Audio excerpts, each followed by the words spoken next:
Okay, चलिए इस ऐतिहासिक विश्लेषण में सीधे उतरते हैं। 17वीं सदी के उस भारत की कल्पना कीजिए जहां विशाल और ताकतवर मुगल साम्राज्य का बिल्कुल एक छत्र दबदबा था। लेकिन ठीक उसी वक्त महाराष्ट्र के पथरीले और दुर्गम इलाकों से एक ऐसी नई शक्ति उभर रही थी जिसने एक डेविड की तरह गुलियांत जैसे मुगल साम्राज्य को सीधे चुनौती दी। ये मराठा साम्राज्य था। और सच कहूं तो इस साम्राज्य ने अपनी असाधारण वीरता और कुशाग्र रणनीति से पूरे भारतीय इतिहास की धारा को ही बदल कर रख दिया। इस चर्चा की रूपरेखा काफी स्पष्ट है। हम शुरुआत करेंगे साम्राज्य के बीज यानी शुरुआती दौर से, फिर शिवाजी महाराज के उदय, उनके प्रशासन और रणनीति, पेशवाओं के विस्तार और आखिर में इसके पतन तक का सफर तय करेंगे। तो आइए इस सफर पर निकलते हैं। हिस्सा 1, साम्राज्य के बीज, 17वीं सदी का दक्कन।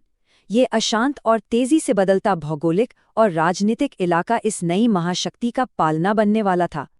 अब इस विषय में जो सबसे दिलचस्प बात है वो ये है कि कैसे 4 अलग अलग कारकों ने मिलकर एक परफेक्ट स्टॉर्म तैयार किया। दक्कन में बहमनी साम्राज्य टूट चुका था और औरंगजेब के लंबे युद्धों ने मुगलों को अंदर से काफी कमजोर कर दिया था। ऊपर से महाराष्ट्र की पहाड़ी भौगोलिक स्थिति ने एक नेचुरल और प्रोटेक्टिव कवर दे दिया। और सबसे बड़ा फैक्टर, भक्ति आंदोलन, जिसने समाज में एक ऐसी अटूट एकता और स्वाभिमान की भावना जगाई जो इस नए साम्राज्य की मजबूत नींव बनी। हिस्सा 2, शिवाजी महाराज का उदय, साम्राज्य के वास्तुकार। आइए बात करते हैं उस दूरदर्शी नेता की जिनका जन्म 1630 में शिवनेरी किले में हुआ था। उनकी इस महान सोच और दृष्टि पर उनके माता पिता शाहजी भोसले और जीजाबाई का बहुत ही गहरा प्रभाव था। और उनका विजय अभियान, वो तो किसी फास्ट पेस थ्रिलर से कम नहीं था। सोचिए, 1646 में तोड़ना किले पर कब्जा करके एक शानदार शुरुआत होती है। फिर 1659 में अफजल खान जैसे खतरनाक दुश्मन को हराना, 1664 में सूरत से खजाना लूटना और 1666 में आगरा में औरंगजेब की कैद से बेहद चतुराई से निकल भागना। एक छोटे से राज्य ने अपने से कई गुना विशाल दुश्मनों के खिलाफ जिस रफ्तार से सफलताएं हासिल की, वो सच में हैरान कर देने वाला है। लेकिन इन सब के बाद आता है एक ऐतिहासिक मोड़। थोड़ा रुक कर अगर देखें तो 1674 का साल सबसे अहम था। रायगढ़ किले में एक भव्य राज्याभिषेक होता है। शिवाजी महाराज को छत्रपति की उपाधि मिलती है और यहीं से एक क्षेत्रीय विद्रोह आधिकारिक तौर पर एक संप्रभु मराठा साम्राज्य में बदल जाता है। ये एक बहुत बड़ी और निर्णायक घोषणा थी। हिस्सा 3, प्रशासन और रणनीति, साम्राज्य का असली आधार। क्योंकि देखिए, सिर्फ सैन्य ताकत ही काफी नहीं होती। एक इतने तेजी से बढ़ते साम्राज्य को चलाने के लिए एक बेहतरीन सिस्टम की जरूरत होती है। और इसी को ध्यान में रखते हुए अष्टप्रधान की स्थापना की गई। ये 8 मंत्रियों की एक बहुत ही हाईली स्ट्रक्चर्ड परिषद थी। इसका काम ही यही था कि राज्य के हर हिस्से में फैसले, चाहे वो न्याय के हों या कूटनीति के, बिल्कुल सटीक और सही ढंग से मैनेज्ड हों। और ये बेहद शानदार तरीके से दर्शाता है कि उनकी रणनीति कितनी एडवांस थी। खास तौर पर गनीमी कावा, ये एक ऐसी लाजवाब गुरिल्ला युद्ध नीति थी जिसने बड़ी और पारंपरिक सेनाओं के छक्के छुड़ा दिए। महाराष्ट्र की पहाड़ियों और घाटियों का इस्तेमाल करके सीधी टक्कर के बजाय अचानक छापामार युद्ध करना, इस टैक्टिक ने मराठों को युद्ध के मैदान में लगभग अजेय बना दिया था। खैर, सैन्य ताकत को बनाए रखने के लिए एक मजबूत इकोनॉमी भी तो चाहिए, तो इसके लिए चौथ और सरदेशमुखी जैसे टैक्स लगाए गए।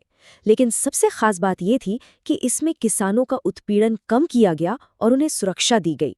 ये सैन्य खर्च और आम जनता की भलाई के बीच का एक परफेक्ट बैलेंस था। हिस्सा 4, पेशवाओं का विस्तार, साम्राज्य अपने चरम पर। टाइमलाइन को थोड़ा आगे बढ़ाते हैं। शिवाजी महाराज के बाद संभाजी, राजाराम और ताराबाई के दौर से गुजरने के बाद सत्ता की बागडोर आखिरकार पेशवाओं के हाथों में आई। चलिए आगे बढ़ते हैं और देखते हैं कि ये सब कैसे और विशाल रूप लेता है। बालाजी विश्वनाथ ने इस नई शुरुआत की मजबूत नींव रखी। उसके बाद बाजीराव प्रथम ने इस मोमेंटम को पकड़ा और सीधे उत्तर भारत तक अपने आक्रामक अभियान चलाए। और फिर बाजीराव ने तो इस शक्ति को उसकी चरम सीमाओं तक पहुंचा दिया, जहां मराठा साम्राज्य बिल्कुल अपने एब्सोल्यूट जेनिथ पर था। हिस्सा 5, एक विशाल शक्ति का पतन।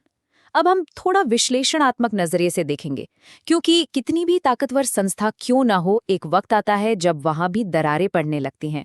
साल 1761 मराठा इतिहास का एक बेहद दुखदाई और टर्निंग पॉइंट। पानीपत के तीसरे युद्ध में अहमद शाह अब्दाली के खिलाफ हुई एक ऐसी भयंकर हार जिसने इस विशाल साम्राज्य की रफ्तार को बिल्कुल तोड़ के रख दिया। उनके अजेय होने का जो एक ऑरा था ना, वो इस एक युद्ध ने हमेशा के लिए बिखेर दिया। लेकिन इस हार के पीछे सिर्फ बाहरी दुश्मन नहीं थे, असली कहानी कुछ और ही थी। आपसी मतभेद, गुटबाजी और अंदरूनी फूट इस पतन का सबसे बड़ा कारण बने। पानीपत की हार और कमजोर उत्तराधिकारियों ने अंदर से इस जाइंट को खोखला कर दिया था, और ठीक उस वक्त ब्रिटिश पावर तेजी से अपनी जड़ें जमा रही थी, जिसने आखिरकार 1818 में इस महान साम्राज्य का अंत कर दिया। तो यहाँ पर सबसे अहम मुद्दा ये निकल कर आता है कि इस विशाल साम्राज्य की विरासत क्या थी। इन्होंने हिंदवी स्वराज्य का एक मजबूत आधार रखा, मुगलों के वर्चस्व को जमकर चुनौती दी, भारतीय राष्ट्रवाद को बढ़ावा दिया और ऐसे नए वॉरफेयर टैक्टिक्स दिए जो आने वाली सदियों तक पढ़े गए। भारतीय इतिहास पर उनका ये असर कभी मिटने वाला नहीं है। इस चर्चा को खत्म करने से पहले चलिए एक बेहद दिलचस्प सवाल पर विचार करते हैं। सोचिए, अगर 1761 के उस पानीपत के तीसरे युद्ध में मराठों की जीत हुई होती, तो क्या आधुनिक भारत का इतिहास पूरी तरह से अलग होता?